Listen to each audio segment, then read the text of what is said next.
कोई cross over नहीं होता है कि कोई मसला बिना रिव्यू पिटीशन से उसके आप सीजीआई साहब के पास चला जाए। हमने रिव्यू पिटीशंस में ओरल हियरिंग के लिए आदेश कराया है। माननीय जज साहब जो है बेंच द्वारा इस मसले को देखा जाएगा। रिव्यू पिटीशन एक्सेप्ट करने का मतलब है नाउ वी आर हेडिंग, तो कहने का मतलब यह है कि 24 अप्रैल को माननीय दीपांकर दत्ता जी और सतीश जी, माननीय जो हमारे जज साहब हैं, वो इसको चैम्बर में इस रिव्यू पिटीशंस को देखेंगे, सुनवाई करेंगे।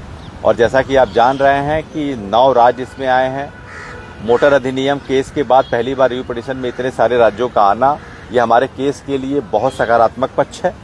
और इस नोट पे हम पूरा विश्वास है। अभी कल हमारे जो पृथ्वीराज चौहान जी उन्होंने बताया कि एक सिंगल मैटर पे हमने रिव्यू पिटीशंस में ओरल हियरिंग के लिए आदेश कराया है।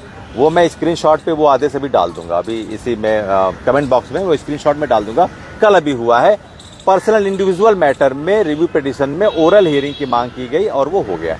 अच्छा, आप समझिए कि ये क्या, इसके प्रोसीजर क्या है। फिर चैम्बर में ये जब केस लिस्ट हो जाएगा 24 अप्रैल को, तो 24 अप्रैल के दिन, उस दिन माननीय जज साहब जो है बेंच द्वारा इस मसले को देखा जाएगा और इसमें फिर ओरल हियरिंग के लिए जो है कि उस दिन नोटिस सारे 46 जो हमारी पार्टी हैं उनको नोटिस, जो उसमें इंक्लूसिव 9 स्टेट्स, उसमें 9 जो स्टेट्स हैं उनके जो है कि उनकी राज्य सरकारों को भी नोटिस दिया जाएगा और जो इंडिविजुअल हैं, जो ऑर्गेनाइजेशन हैं, उनको भी नोटिस भेजा जाएगा। कब? जब ओरल हियरिंग का आदेश आ जाता है, कंसिडरेशन के बाद जब ये आता है। और हम पूरी तरीके से, जैसे इसके लिए हम थे कि जरूर होगा, लिस्टिंग होगा, उसी तरह हम पूरी तरह से अफर्मेटिव हैं कि हमारी जो ये मांग है, हमारा जो ये पक्ष है, वो जरूर सुना जाएगा और ओरल हियरिंग की जाए। क्योंकि इतने बड़े मसले को आप ये पूछेंगे कि ओरल हियरिंग क्यों होगा, कुछ लोग कहेंगे निगेटिव कि अरे नहीं होगा। वहीं से कुछ लोगों ने अभी कल ही एक रूमर ये भी उड़ गया कि अरे वो सीजीआई साहब के पास चला भी गया। ऐसा कुछ नहीं होता। इतना जो है कि कोई क्रॉस ओवर नहीं होता है कि कोई मसला बिना रिव्यू पिटीशन से उसके आप सीजीआई साहब के पास चला जाए। अभी ये मसला रिव्यू पिटीशन में चैम्बर के लिए ओरल हियरिंग होती है, फिर उसके बाद रिव्यू पिटीशंस में। फिर आपको मैं बता दूं, ओरल हियरिंग के पूरे चांसेस हैं, चांसेस नहीं, पूरी तरीके से विश्वास है ओरल हियरिंग ही होनी है। 25 लाख शिक्षकों का मामला है, पहला स्ट्रांग पॉइंट। दूसरा मामला है 9 से ज्यादा स्टेट्स जुड़े हैं इसमें, उनके शिक्षकों के अधिकारों की रक्षा करना वहां के राज्य सरकार की जिम्मेदारी है। समवर्ती सूची में केंद्र और राज्य सरकारों का पूरा अधिकार बनता है। केंद्र सरकार भी अप्रत्यक्ष रूप से इसमें जुड़ी हुई है। और जब आप सिटी भी रिस्पॉन्डेंट टीम है, उसमें केंद्र सरकार टीम है, तो कहने का शिक्षा 3 इसमें रिस्पॉन्डेंट है। एक एनसीटी है, दूसरा एमएचआरडी डिपार्टमेंट है, दूसरा यूनियन ऑफ इंडिया है। ठीक है, तो ये तीनों भी इसमें किसी न किसी तरीके से जुड़े हुए हैं और सारे स्टेट्स को भी वो नोटिस जाएगा। और उस नोटिस जाने के बाद जिस दिन ओरल हियरिंग होगी, अब मैं आपको बहुत महत्वपूर्ण बात बताने जा रहा हूं, जिस दिन आपके केस की 24 तारीख को ही जिस दिन आपके केस की ओरल हियरिंग के लिए आदेश हो जाता है, तो वो केस का नेचर पता है क्या होगा? वो फिर फ्रेश केस हो जाएगा। रिव्यू पिटीशन एक्सेप्ट करने का मतलब है now we are heading for the fresh entry of this same case.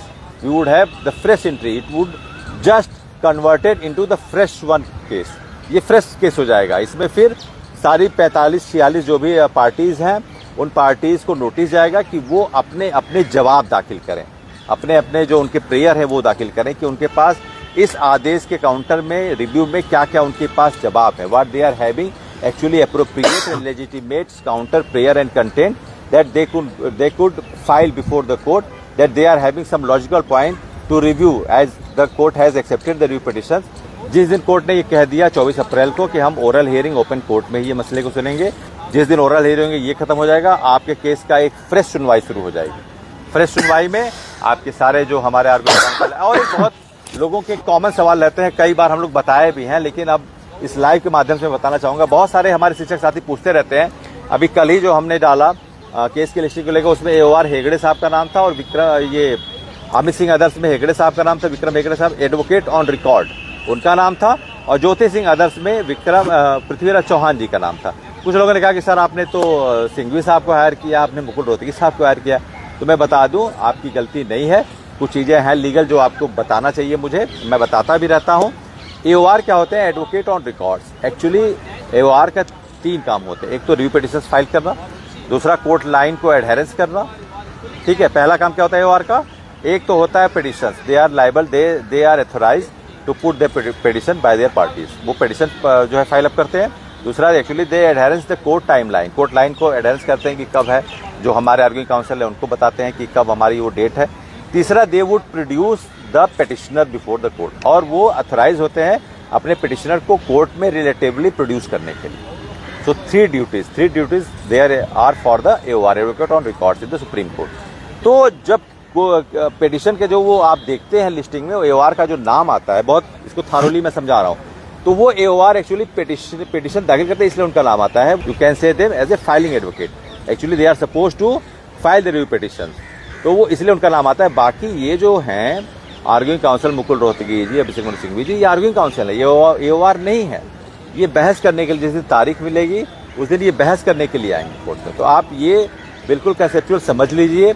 अब इस मसले पे मैंने आपको बताया कि 24 अप्रैल को चैम्बर में होगा, उसके बाद आपको 2 से 3 दिन बाद, ये 4 दिन बाद, ये 5 दिन बाद उसके आउटकम्स आते हैं।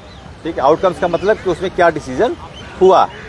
24 तारीख के बाद जो डिसीजन आया है कंसिडरेशन का, ओरल हियरिंग का, वो 4 से 5 दिन बाद पता चलेगा आपको, और उसमें भी नोटिस भेजा जाएगा।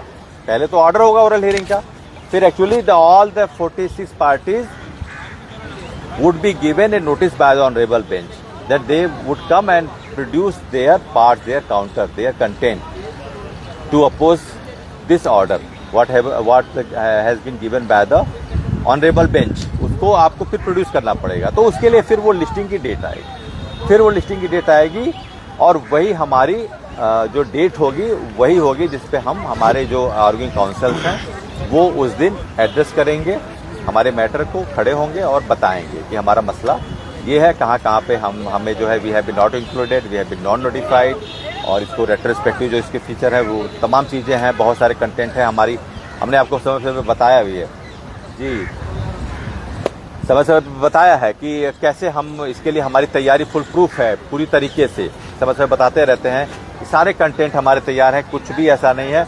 हमने बताया था आपको कि पहली लड़ाई हमारी ओरल हियरिंग की है। ओरल हियरिंग मिल जाएगी तो हमारे जो काउंसिल्स हैं वो बिल्कुल तैयार हैं, हमारे कंटेंट तैयार हैं, काउंसिल तैयार हैं, बस कोर्ट की तैयारी होनी चाहिए।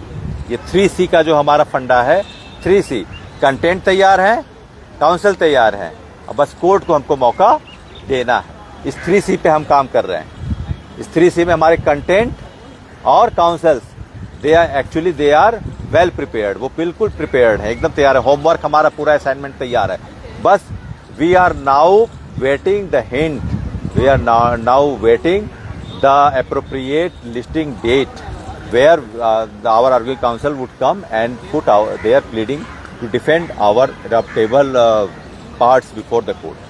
तो उसके लिए इंतजार में हम हैं कि वो मिले। तो 3C पे हम काम कर रहे हैं, काउंसिल्स हमारे तैयार हैं, कंटेंट्स हमारे तैयार हैं,